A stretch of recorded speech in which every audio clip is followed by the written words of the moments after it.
아마 두려움이 없는 사람은 없으리라 생각합니다. 모든 사람에게 크고 작은 그런 두려움이 다 있죠. 근데 두려움의 종류도 사실은 다양합니다.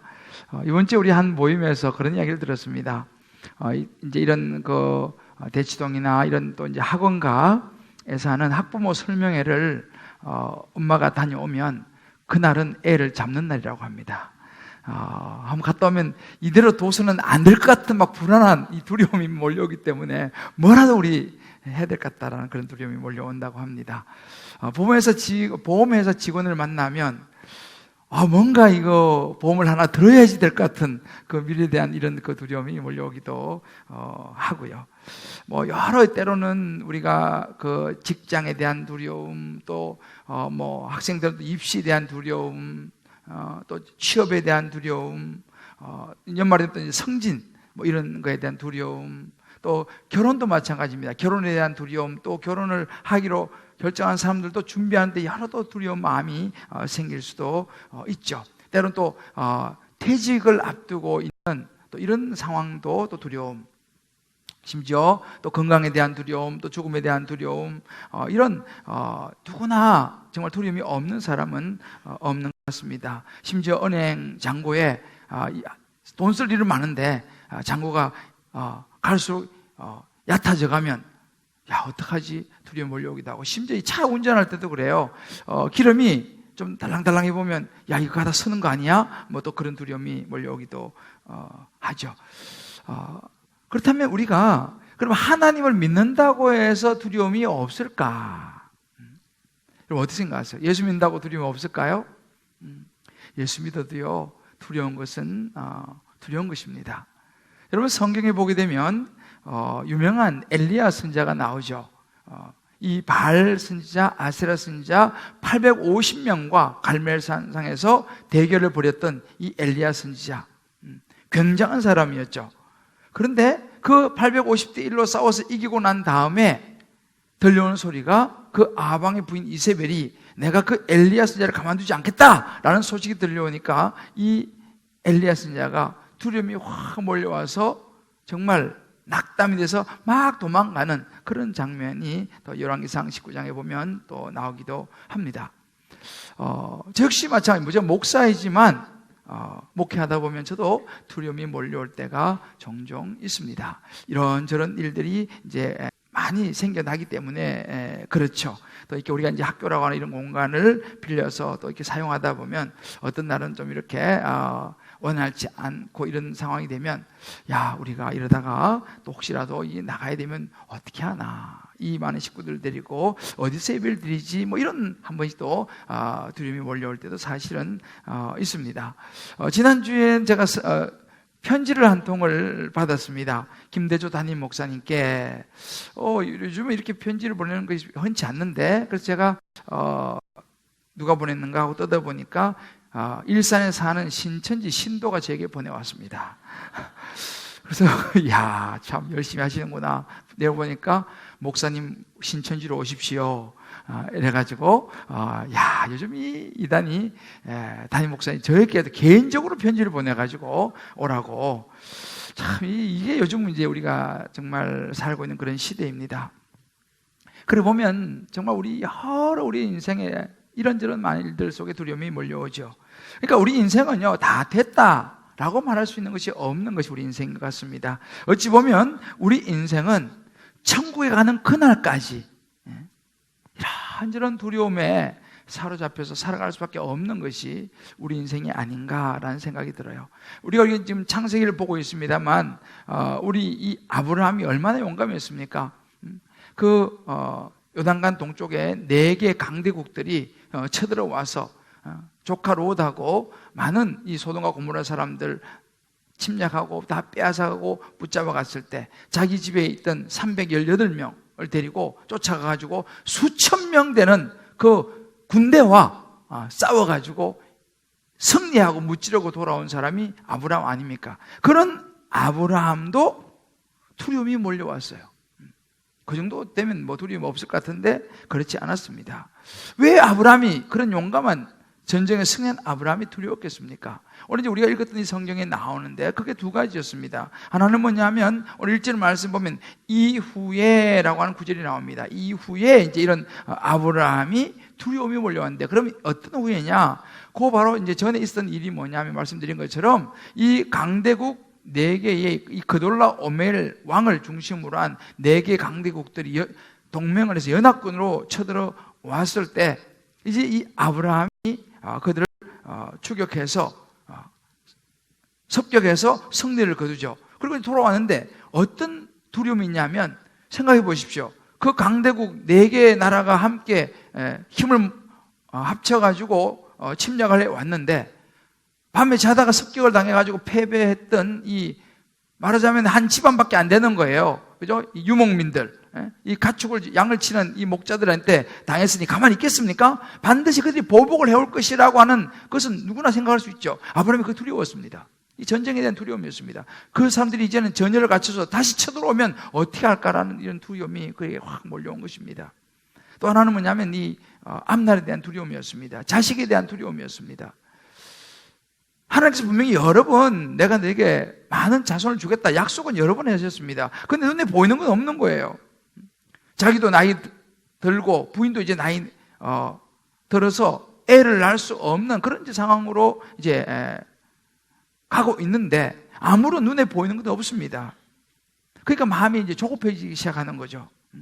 야, 이제 이렇게 늙어버리면 내가 나중에 이제 거동도 불편하고 하면 누가 나를, 자식이라도 있어야지 나를 복양하고 어떻게 할 텐데 누가 나를, 우리 부부를 도와줄까, 뭐 이런 마음, 그런 조급한 마음이 들었습니다. 어떻게 해서라도 후사를 세워야 되겠는데, 자녀를 낳아야 되는데 뭐 하나님께 주실 그런 기면 전혀 안 보이고 자기들도 늙고 마음이 조급해지고 두려워지기 시작했던 것입니다. 이렇게 이제 아브라함이 두려움이 막 이제 몰려왔어요. 이런 두려움으로 인해서 힘들어하는 이 아브라함에게 하나님께서 말씀하시는 부분이에요. 하나님께서 뭐라고 말씀하셨을까요? 또한 이 하나님의 말씀, 너 이렇게 해라 라고 하는 이 하나님의 처방을 받고 이 아브라함은요, 인생의 위기를 헤쳐나가게 됩니다. 어떻게 아브라함이 인생의 위기, 이 두려움을, 어려움을 헤쳐나가는가? 이제 오늘 우리가 이 시간 이 본문을 통해서 보면서 저와 여러분 한 분 한 분, 오늘 여기도 이제 마찬가지 이런저런 일 때문에 힘들고 두려운 분이 있으리라 생각합니다. 저와 여러분 한 분 한 분에게 주시는 이런저런 인생의 두려움, 어려움, 이 모든 것을 잘 헤쳐나갈 수 있는 아브라함에게 주셨던 하나님의 말씀이 저와 여러분에게 임해서 우리도 이런 인생의 어려움들을, 두려움을 잘 헤쳐나갈 수 있는 하나님의 지혜를 얻고 돌아갈 수 있게 되기를 주의 이름으로 축복합니다. 자, 그러면 두려움을 넘어서려면 어떻게 해야 되겠습니까? 하나님께서 아브라함에게 보여주셨던 첫 번째는 뭐냐면요, 하나님의 음성을 들어야 한다는 것입니다. 여러분, 하나님의 음성을 듣는다 그러면 조금 망연하지 않습니까? 눈에 보이지도 않는 하나님의 음성을 어떻게 듣습니까? 그렇잖아요, 그죠? 좀 막연하게 여겨집니다. 근데 여러분, 사실 하나님의 음성을 듣는 것이 그렇게 어렵지는 않습니다. 아기가 엄마의 음성을 듣고 분별하지 않습니까? 마찬가지로 우리도 이제 하나님께서 우리에게 들려주신 음성을 들을 수 있는 방법을 성경은 우리에게 이야기해 주고 있습니다. 자, 그럼 아브라함은 어떻게 하나님의 음성을 들었을까요? 오늘 1절 말씀 보면 이렇게 말합니다. 이후에 이제 여호와의 말씀이 환상 중에 아브라함에게 임하여 이르시되, 아브라함아 두려워하지 마라. 나는 내 방패요, 너는 지극히 큰 너의 지극히 큰 상급이니라 라고 말씀하십니다. 하나님은 아브라함에게요, 이 두려운 아브라함에게 환상 중에 말씀하셨습니다. 이 환상 중이라는 것은 영어로 보면 inner vision인데요, 우리로 치면 이런 것입니다. 하나님이 우리에게 어떻게 말씀하시고 음성을 들려주시느냐라고 말하면요, 하나님의 어떤 말씀을 통해서 들려주십니다. 아브라함은 환상 중이라고 말하죠. 이 환상 중이라는 것을 우리 정확하게 알지는 못합니다만 아브라함이 하나님의 음성을 알아들었습니다. 그럼 우리에게는 어떻게 하나님의 음성이 들리냐? 예를 들어서 주일날 제가 지금 설교를 하고 있습니다. 오늘 이 두려움에 대한, 두려움을 넘어서라고 하는 설교를 하고 있습니다. 그러면 제가 하나님의 말씀을 묵상하고 여러분이 전하지만 하나님은 저를 사용하셔서, 오늘 이 말씀을 사용하셔서 여러분에게 하나님께서 직접 말씀하고 계십니다. 그리고 여러분 설교를 들으시다가 어느 한 단어라든지 어느 한 문장이라든지 이런 것이 여러분 마음에 딱 이렇게 와닿는 부분이 있을 것입니다. 이것은 하나님의 음성이 여러분에게 들리는 것입니다. 그래서 주일 설교가 되든 아니면 뭐 수요 설교가 되든 아니면 새벽기도 설교가 되든 이렇게 하나님의 말씀이 주어질 때에 그 말씀이 내게 들리는 것은 이게 이제 바로 하나님의 음성이라고 여러분 생각하시면 됩니다. 뿐만 아니라 요즘 우리 교회에서 늘 큐티 하지 않습니까? 그러면 큐티를 하다가 거기서 하나님께서 저와 여러분에게 주시는 그 내 마음에 딱 이게 와닿는 말씀이 있습니다. 그것은 하나님의 음성입니다.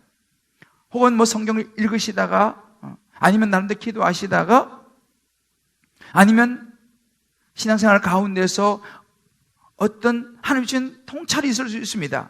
또 때로는 어떤 하나님 주신 시각이 있을 수 있습니다.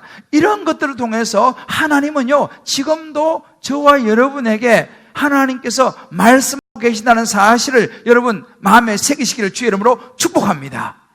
하나님의 음성이 지금도 들리고 있습니다. 다 똑같지는 않죠. 그런 음성이 아브라함에게 오늘 들린 것입니다. 근데 우리가요 이런 하나님의 음성이 여러 모양으로 들리지 않으면요 우리는 어떻게 됩니까? 일단 두려움이 오면요 우리는 인간적으로 세상적인 방법으로 해결하려고 시도를 합니다. 아브라함도 그랬습니다. 아브라함도요 갈대우를 떠나서 가나안으로 왔죠. 하나님의 음성이 들려서 왔습니다. 그런데 순간 두려움이 몰려왔습니다. 기근이 왔습니다. 그때 하나님의 음성에 귀를 기울이지 않았습니다. 두려움이 확 몰려오니까 인간의 생각에 야 빨리 음식이 풍족한 애굽으로 우리가 가자 라고 해서 하나님께 물어보지도 않고 식소를 데리고 애굽으로 내려갔지 않습니까?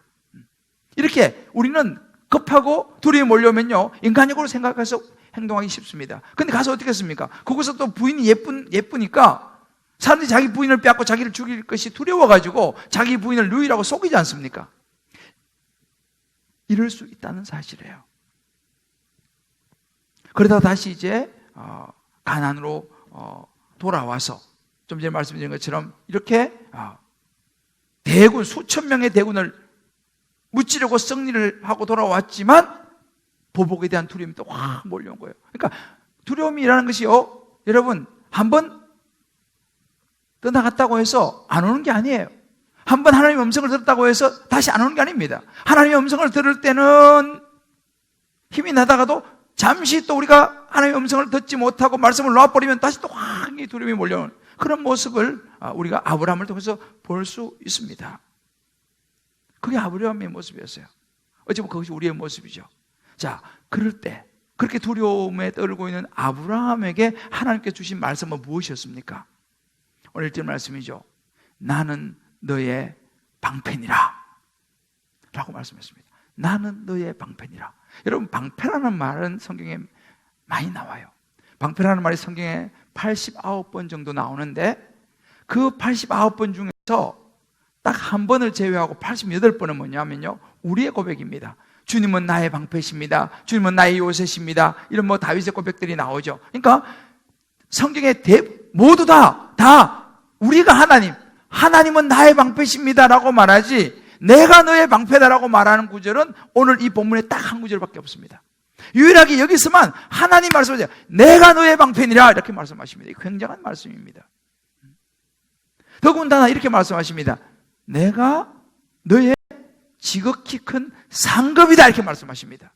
내가 너의 상급이다. 이 놀라운 말씀입니다. 하나님이 내 방패가 되시고 하나님 자신이 우리의 상급이 되시겠다고 말씀하시는 거예요. 스펄전 목사님은 이 부분을 이렇게 얘기합니다. 우리가 하나님을 아는 것만 해도 굉장한 일인데 우리에게 재물도 주시고 건강도 주시고 명예도 주시고 기쁨도 주시고 이 모든 걸 다 주실 수 있는 하나님, 그런 거 한두 가지만 줘도 감사한데 그걸 다 줄 수 있는 그 하나님 당신이 우리의 상급이다, 나의 상급이다, 자신을 우리에게 상급으로 주었다라고 말하는 것은 얼마나 놀라운 일인가 라고 스펄전 목사님은 이야기를 합니다. 여러분 로마서 8장 32절 이런 구절이 있습니다.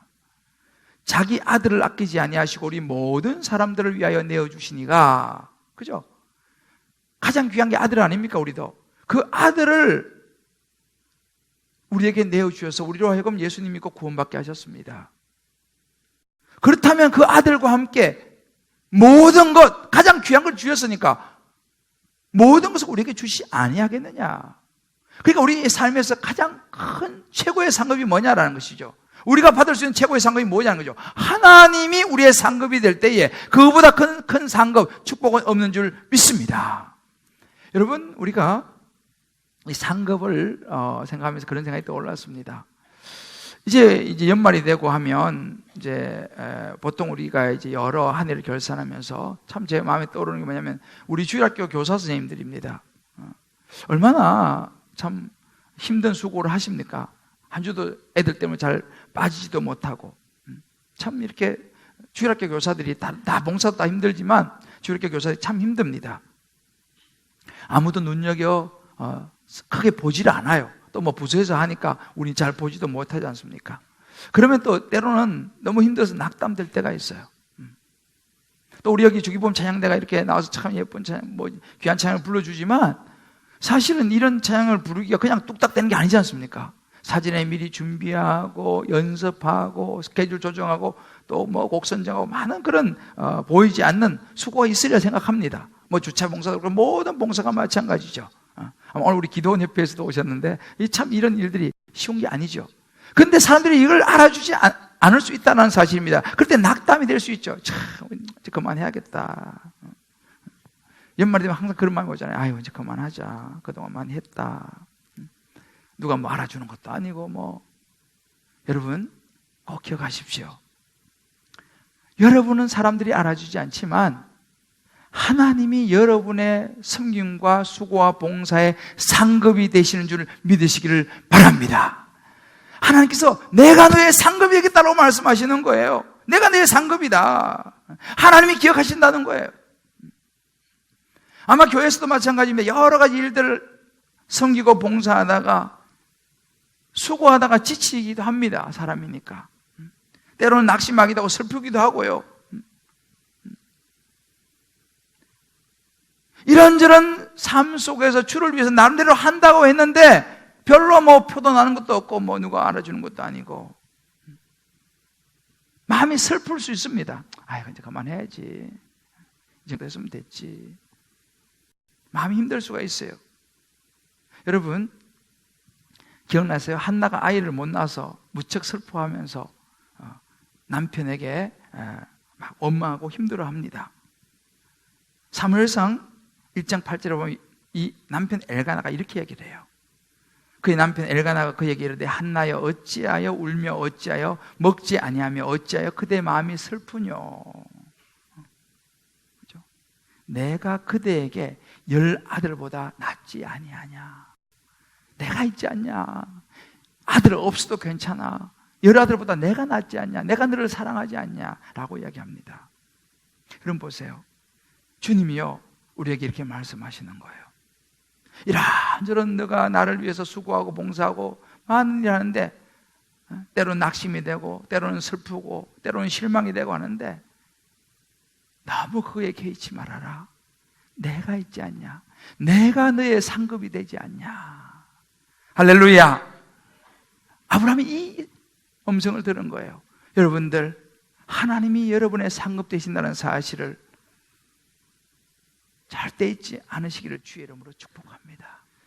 저도 이제 사랑의 교회 부목사로 잘 있었습니다. 잘 있다가 편안하게 여러 가지 또 뭐 하여튼 잘 사역을 하다가 하나님께서 저를 개척으로 부르셔서 개척을 순종을 하기로 하고 개척을 하기로 했지만 참 두려웠습니다.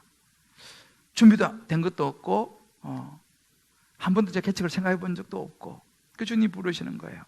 그래서 그때 내가 생각하기를 야 어떻게 하지? 마음이 사실 두려웠습니다. 그래서 제가 생각하다가 누가 나 좀 도와줄 사람이 없나 생각하다가 또 제 같이 옆에 있는 한 여자 전사님, 나이는 좀 많지만 상당히 베테랑이고 사역 경험도 많고 그런 여자 전사님이 한 분 있었습니다. 그래서 제가 그 두려운 마음 때문에 그 여자 전사님에게 제가 도움을 청했습니다. 전사님, 내가 하나님께서 부르셔서 이제 개척을 해야 되는데 날 좀 도와주세요. 참 내가 어떻게 했지도 모르고 한국에 내가 떠나서 오래 살았고 참 물정도 모르고 그래서 두려운 마음에 부탁을 했어요. 근데 정말 하나님께서 떠내주셔서 그 여자 전사님이 저를 도와주기로 했어요. 그리고 이제 개척을 처음에 시작할 때 그 여자 전사님이 저를 도와서 같이 시작을 했죠. 경험도 많고 이제 연륜도 있고 하니까 참 잘 이렇게 저를 도왔습니다. 참 든든했어요, 제가요. 그런데 몇 달 되지 않아서 이런저런 일로 떠나게 됐습니다. 제가 두려운 거죠. 야, 이 전도사님 가면 어떡하지? 그래서 제가 막 잡았어요. 전도사님, 그러지 마시고 좀 같이 좀 더 날 좀 도와서 좀 있어 달라고. 정말 제가 이 사정을 정말 메어달라시피 사정을 했어요. 그렇지만 하여튼 결국은 떠나셨어요. 두려운 거예요. 야, 이제 그런데 혼자 이제 이걸 해야 되는데 어떻게 해야지? 그래서 그 두려운 마음에 하나님을 찾았죠. 더 간절히 하나님을 찾고 더 말씀을 붙잡았죠.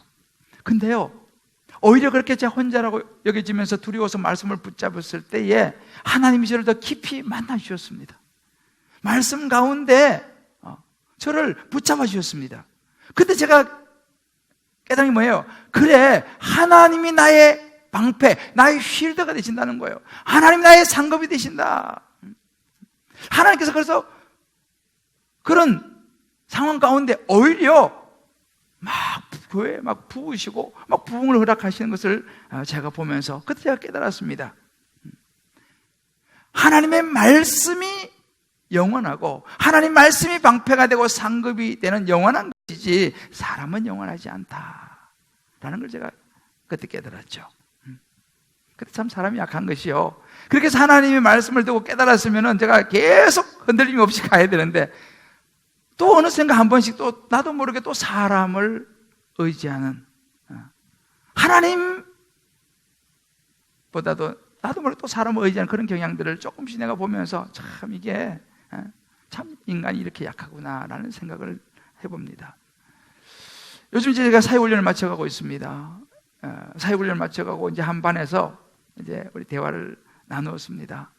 그래서 우리 사회훈련생이 그런 이야기를 하는 거예요. 목사님, 이제 사회훈련을 마치고 이제 숙제를 더 이상 안 해도 되고 하는 이건 참 좋은데요. 좀 겁이 납니다. 좀 두렵습니다. 라고 이제 이야기를 하는 거예요. 그래서 뭐가 그래 두렵습니까? 이제 훈련이 마쳐서 홀가분하긴 하지만 지금은 그래도 숙제 과제하고 목사님하고 이렇게 말씀 붙들고 살아가니까 그나마 영적으로 참 제가 참 좋은데 이제 훈련을 끝나고 나서 또 말씀이 혹시라도 제 손에 놓아지면 영적으로 옛날의 모습으로 내가 다시 돌아갈까 두렵습니다. 그런 이야기를 여러분이 이제 하시는 거예요. 그렇다고 훈련을 계속할 수도 없고, 그죠? 그래서 제가 이렇게 얘기했습니다. 바로 그것입니다. 좋은 현상입니다. 두려워해야 합니다. 두려워하지 않으면 위험합니다. 사실 우리는 훈련이 끝나고 나면 이제 홀로 서기를 해야 되고 혼자 이제 말씀을 붙잡고 가야 되는데 그것이 다시 옛날로 돌아가 버릴까 두렵지 않다면 그건 위험한 거라는 거예요. 왜요? 다시 말씀이 약해져 버리면 다시 인간적인 생각이 들어오게 되면 다시 옛날의 상태로 돌아갈 수 있는 것이 약한 우리이기 때문에 여러분 계속 두려워하십시오. 그 두려움을 부담으로 안고 더 하나님 말씀을 붙잡아야 됩니다. 훈련이 끝났지만 계속적으로 말씀을 붙잡고 갈 때에 여러분 자신을 지켜낼 수 있을 것입니다. 두려워서 말씀을 붙잡으려고 애를 쓰는 그 자체가 축복이 되는 것이고 두려움으로 하나님을 찾고 하나님의 음성을 듣는 것이 축복인 줄을 믿습니다. 제가 얘기했습니다. 여러분들도 여기에 훈련을 마치신 분들, 하다 쉬는 분들 또 여러분 있으시죠? 여러분 두려워하셔야 됩니다. 혹시라도 내가 세상에 많은 가치관에 또 내가 훈련 받을 때는 바로 선 것 같은데 훈련 끝나고 나서 있으니까 나도 모르게 내 가치관이 세상으로 끌려가고 있지 않은가? 하나님의 말씀이 내게 임하는 것이 아니라 세상적인 방법이 나를 지배하고 있지 않는가? 여러분 두려워하셔야 됩니다. 우리 각자 이 말씀을 가지고 한번 적용해 보시길 바라요. 하나님의 자녀로서 나 이 땅을 살아가면서 이런저런 문제를 만나고 두려울 때에 나는 먼저 하나님 앞에 아뢰고, 하나님 나의 방패십니다. 주님 말씀, 내가 너의 방패다, 내가 너의 상급이다 라고 하는 말씀을 붙들고 우리가 그 두려움을 뛰어넘는가, 아니면 하나님 말씀을 잊어버리고 또 세상적인 방법으로 해결하려고 쫓아다니고 있는 내 모습은 없는가라는 거예요. 두 번째로 두려움을 넘어서기 위해서는 믿음으로 하나님의 계획을 기대해야 합니다. 아브라함이 하나님께 이렇게 묻습니다. 내가 너의 상급이다 이렇게 말하니까요, 아브라함이 주 여호와여 무엇을 내게 주시려 하시나이까 묻습니다. 상급이라고 그러시니까 그러면 아브라함이 생각할 때 그런 거예요. 그럼 저한테 무슨 상급을 주시려고 하십니까? 저는 자식이 없습니다. 아브라함은 지금 상급이 자식이잖아요. 자식이 없습니다. 나의 상속자는 이 다메섹 사람 엘리에셀입니다 라고 대답합니다. 두려움 앞에서 이 아브라함이 솔직히 이야기를 해요. 제 상속자는 엘리에셀입니다. 이 엘리에셀은요, 자기 집안에서 자란 이 아브라함이 아주 신이 많은 종이었습니다. 하나님이 자식을 안 주니까 이제는 자기가 노후에 걱정이 되지 않습니까? 노후에 이제 자기를 복양할 아무도 없고, 자기 이제 여러 가지 가지고 있는 것들을 물려주고 해야 될 후사가 없으니까, 이제 아브라함 생각에는 뭐냐면 10여 년 이미 세월도 지났는데, 하나님 10여 년이 지나도 자식을 안 주니까 이제 내 마음대로 그냥 내가 정했어요. 저는 그냥 엘리에셀, 내 신실한 종 엘리에셀에게 그냥 내 상속자로 삼으려고 합니다 라고 하나님께 이야기해요. 3절에 이렇게 또 한 번 더 이야기합니다. 주께서 내게 씨를 주지 아니하셨으니, 하나님이 나한테 자손을 안 주셨으니 이제 저는 이제 제 마음대로 이제 그냥 제가 정했습니다 라고 이야기하는 대목이에요. 여러분, 우리도 어떻습니까? 신앙생활 하면서 아브라함처럼요, 잘 참고 인내하고 돈도 내려놓고 조카도 떠나보내고 남들이 애를 많이 썼습니다. 자, 하나님 이 정도면 됐죠? 제가 이렇게 노력해도 하나님 뭐 아무것도 없으니까 저는 여기까지만 하랍니다. 벌써 기다린 세월이 10년입니다. 이거 뭐 믿음이고 뭐고 뭐 여기까지 왔으니까 여기까지 하랍니다 라고 지금 아브라함이 이야기하는 대목이에요. 우리도 마찬가지죠. 하나님, 내가 예배도 열심히 드리고 요즘은 큐티도 열심히 하는데, 내가 기도 생활도 나름대로 하려고 하는데 왜 우리 자식이 대학에 떨어집니까? 왜 남편은 여전히 쏙 뒤집어 놓고 여전히 힘들게 합니까? 왜 이렇게 우리 자식 취업도 안 되고 말이죠, 이 진로도 불투명하고 몸도 빨리 회복도 안 되고 이런저런, 왜 이게 안 됩니까? 저는 그냥 엘리에셀로 그냥 갈랍니다. 그냥 내가 하고 싶은 대로 할랍니다 라고 하고 싶은 마음이 우리 안에 올라오는 것이죠. 하나님이 섭섭한 거예요. 삐진 거예요. 하나님 왜? 내가 이렇게까지 했는데 하나님. 이게 지금 아브라함이 이야기하는 것입니다. 그냥 저는 엘리에셀로 그냥 갈래요. 그때 주님 뭐라 말씀하십니까? 이렇게 말씀하십니다. 4절을 보면요, 아니라, 그 사람이 내 상속자가 아니라 이렇게 말합니다. 엘리에셀 아니야. 너 몸에서 그 아들이 있어. 그 자녀가 내 상속자가 될 것이야 라고 말씀하세요. 그거 아니라는 거예요. 엘리에셀 아니라는 겁니다. 그러면서 뭐라고 말합니까? 5절을 보면은 하늘의 무뼈를 셀 수 있나 보라 라고 말씀하십니다. 하나님은 이 아브라함의 두려운 마음을 헤아리세요. 그래서 아브라함을 데리고 밖으로 나갑니다. 밖으로 나가서 손잡고 하늘을 바로, 야, 저기 하늘에 별을 좀 봐라. 너 저거 다 셀 수 있니? 내가 너한테 셀 수 없을 만큼 많은 저 무별처럼 너 자손을 그렇게 내가 많게 하겠다라고 하나님께서 아브라함의 손을 잡고 나가서 하늘을 보면서 이야기해 주시는 거예요. 아마 여러분들도 여러분 자녀가 어릴 때에 손잡고 밖에 나가서 막 하늘의 별을 보면서 이야기한 경험이 있을지 모르겠습니다. 야, 저 하늘의 별 좀 봐라. 얼마나 별이 많니? 그죠? 그 자녀의 손을 잡고 사랑하는 마음이죠. 그러니까 지금 두려워 떨고 있는 이 전쟁 때문에 두려워하고 자식이 후사가 없어 두려워하는 이 아브라함의 손을 잡고 하나님께서 정말 사랑의 마음으로, 사랑의 표현으로 손을 잡고 밖에 나가가지고 저기 저 무뼈를 봐라 라고 말씀하시는 거예요. 그러니까 이 두려움 또는 이 아브라함에 대한 하나님의 이 처방, 하나님 말씀이 뭐냐? 하늘을 바라보라는 거예요. 하늘을 바라보라는 거예요. 인간적인 생각에서 너는 난 더 이상 우리 애 못 낳아요. 더 이상 이런 일은 더 이상 안 돼요. 이런 인간적인 생각, 좁은 생각에 머물지 말고 눈을 들어서 무뼈를 바라보는 창조주 하나님의 넓고 넓은 세계로 시야를 넓히라 라고 하나님께서 아브라함에게 말씀하시는 거예요. 우리 그런 찬송 있지 않습니까? 눈을 들어 주를 보라, 내 모든 염려 주께 맡겨라. 두려울 때 주님의 얼굴 보라, 사랑의 주님 안식 주리라. 우리 그런 찬양 있지 않습니까?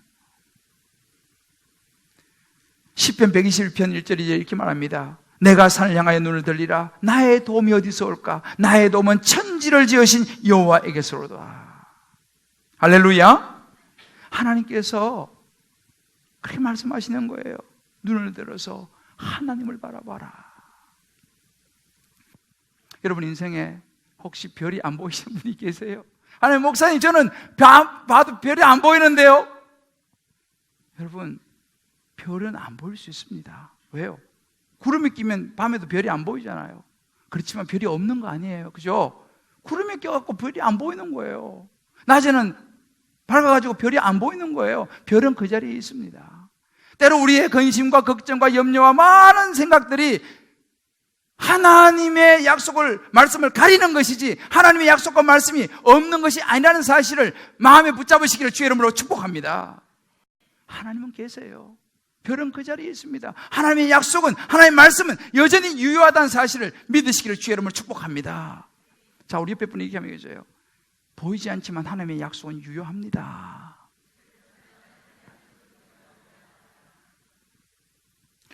하나님의 계획은 무엇이었습니까? 믿음의 아들 이삭이었습니다. 보이지 않는 것을 보는 것, 이게 하나님의 계획이었습니다. 오늘 6절이 핵심입니다. 6절 말씀 이런 말씀이 있습니다. 아브라함이 여호와를 믿으니, 아브라함이 여호와를 믿으니, 이 말을 듣고 별을 보면서 아브라함이 여호와의 말씀을 믿으니 여호와께서 이를 그의 의로 여기셨다라고 말합니다. 여기서 말하는 믿으니라고 하는 이 말은요, 원래의 의미는 당장 무슨 행동을 하고 이런 의미는 아닙니다. 하나님의 말씀을 내가 그냥 받았다 이 말입니다.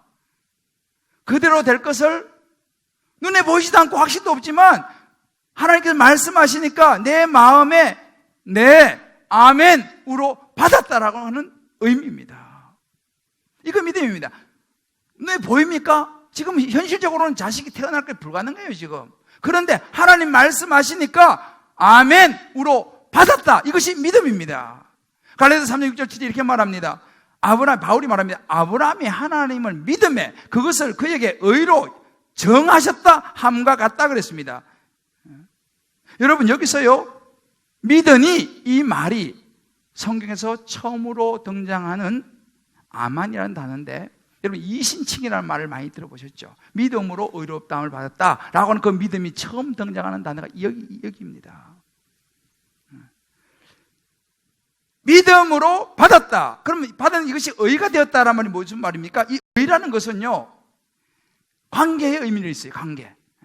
이게 원래 제다카라는 단어인데, 관계, 어떤 관계? 하나님과 아브라함 사이의 관계에 있어가지고 아브라함이 하나님의 약속, 말씀을 받아들였다는 것입니다. 관계에 신뢰를 했다 이 말이죠.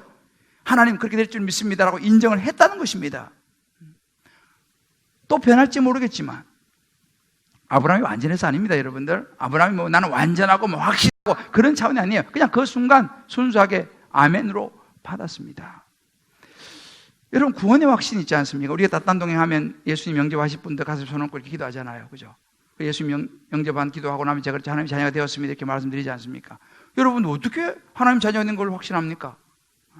뭐 번쩍번쩍하고 무슨 벌어지고 해야지 뭔가 되는 것 같다 싶은데 그런 것도 없는데 어떻게 여러분이 하나님 자녀, 기도 이거 한번 했다고 뭐 하나님 자녀가 됐다는 어떻게 확신합니까? 내일 되면 또 돌아서면 또 헷갈릴 텐데요. 여러분, 우리는 확신이라는 것은 눈에 보이지 않습니다. 제가 지난번에 말씀드렸죠. 그래, 내 믿을게. 이효령 박사가 그래, 내 믿을게. 여러분, 이것이 의입니다. 우리가 뭐 확실해서 뭐 모든 건 이해가 돼서가 아니고, 예수님이 나를 위해서 십자가에 죽으시고 부활하셨습니다. 네, 나 그거 믿겠습니다. 아멘, 받아들입니다. 라고 하는 이것 자체가 하나님 보시기에 의가 되고 하나님의 자녀가 된다는 사실을 믿으시길 주의 이름으로 축복합니다. 여러분, 확신에 대해서요, 너무 그렇게 복잡하게 생각하지 마세요. 이 아브라함이 이렇게 믿었지 않습니까? 좀 있으면 또 헷갈릴 때 또 나옵니다. 또 좀 있으면 헷갈립니다. 이것이 우리 인생이에요. 그런데 하나님께서 뭐라고 말씀하십니까? 너 그것을 믿음을 받아들이냐? 내가 그것을 의로 여긴다. 됐다. 너 내 자녀다. 라고 말씀하시는 거예요. 할렐루야. 제가 지난주에 장례를 2건 치렀는데, 한 분은요, 2달 반 전에 제가 가서 이분에게 조금 힘들었지만, 말씀하기 조금 어려웠지만, 제가 말씀드렸어요. 예수님 설명해드리고, 자, 지금부터 나를 따라서 예수님 영접하는 기도를 해보십시다. 해가지고 제가 주 예수님 하는 것처럼 영접 기도를 시켰습니다. 이분이 고개를 끄덕끄덕하고 마지막에 아멘 하셨어요. 그리고 2달 반 정도 됐는데 소천하셔서 하나님 부르셔서 가셨어요. 또 한 분은 하루 전날 예수님을 영접했습니다. 하루 전날. 그리고 그 다음날 소천하셨어요. 자, 이분들 어디 가셨을까요? 어디 가셨을까요? 에이, 뭐 그렇게 한다고 뭐 됩니까? 여러분, 그건 우리 생각이라니까요. 아브라함이 여호와를 믿으니 이것을 그의 의로 여겼다. 예수님을 영접했기 때문에 그분들은 다 천국에 가게 해주신 줄 저는 확신합니다. 할렐루야. 여러분, 이것을 믿으셔야 합니다. 이것이 아브라함의 믿음입니다. 열심히 우리 전도해야 됩니다. 여러분들, 주변에 안 믿는 분들, 언제 어떻게 될지 몰라요. 오이코스들, 여러분 자녀들 복음 듣게 해야 합니다. 사랑하는 성도 여러분, 요즘 여러분 삶에 어떤 두려움이 있습니까? 자녀의 진로 때문에 두렵습니까? 직장 때문에 두렵습니까? 어떤 사업 때문에 두려움이 있습니까? 건강 때문에 두려움이 있습니까? 이런저런 여러분 인생에 두려움이 있을 수 있습니다. 기억하십시오. 하나님 말씀하십니다. 아니라 내 몸에서 날짜가 내 상속자가 되리라. 성급하게 움직이지 말라는 거예요. 포기하지 말라는 거예요. 대충 하려고 하지 말라는 거예요. 엘리에셀, 당장은 뭐가 될 것 같죠? 엘리에셀이 아니라는 것입니다. 지금 너에게 필요한 것은 믿음이라는 거예요. 포기하고 싶을 때 하늘을 우러러 무뼈를 포라는 것입니다. 내 생각이 아니라 나는 엘리에셀로 그냥 쉽게 가고 싶어요. 그냥 포기하고 그냥 이 정도로 그냥 살고 싶어요. 아니에요, 여러분. 하나님이 말씀하세요. 나의 계획이 있어. 하나님 말씀의 길을 기울이시기를 주의 이름으로 축복합니다. 결국 신앙의 성부처는 믿음이에요. 여러분, 예수님도 두려우셨어요. 하나님의 아들인데 뭔 두려울 게 있겠어요, 그죠? 근데 예수님도 두려우셨어요. 마태복음 26장에 보면 예수님이 이렇게 기도하신 장면이 나옵니다. 내 아버지여, 만일 할만하시거든 이 잔을 내게서 옮기시옵소서. 지나가게 하십시오. 예수님도 십자가 지고 죽으시려니까 사람이 머물고 있었기 때문에 얼마나 힘드셨겠어요? 두려웠겠습니까? 그렇게 기도하는 거예요. 하나님, 이 십자가라고 하는 이 쓴 잔 가능하면 나 좀 안 마시게 해주십시오. 두려움이 있었다는 사실이에요. 근데 그 다음에 이렇게 말씀하시죠. 그러나 나의 원대로 마시고 아버지의 뜻대로 되기를 원합니다. 예수님은 그 두려움이 몰려올 때에 뭘 붙잡았습니까? 하나님의 계획을 붙잡았습니다. 하나님, 그렇죠? 인간적으로는 제가 십자가 저주를 쓴 잔을 마시고 싶지 않지만 하나님의 계획이 내가 십자가에 죽어야지 저 사람들이 구원을 받지 않습니까? 그들 얼굴이 보이면서 내가 죽어야 저들이 구원을 받죠. 아마 그 얼굴 속에는 저와 여러분의 얼굴도 있었을지 모르겠어요. 그 예수님이 어떻게 했습니까? 네, 주님, 제가 하나님의 계획이 그러시다면 그들을 구원할 수만 있다면 제가 이 길을 가겠습니다. 십자가를 지겠습니다. 두려움을 뛰어넘었습니다. 왜요? 하나님의 계획을 붙잡고 말씀을 붙잡으니까 두려움을 뛰어넘을 수 있었던 것입니다. 이 찬양 가사 중에 이 사모곡이라는 이 가사가 참 좋은 찬양이 있어요. 사모곡이라고.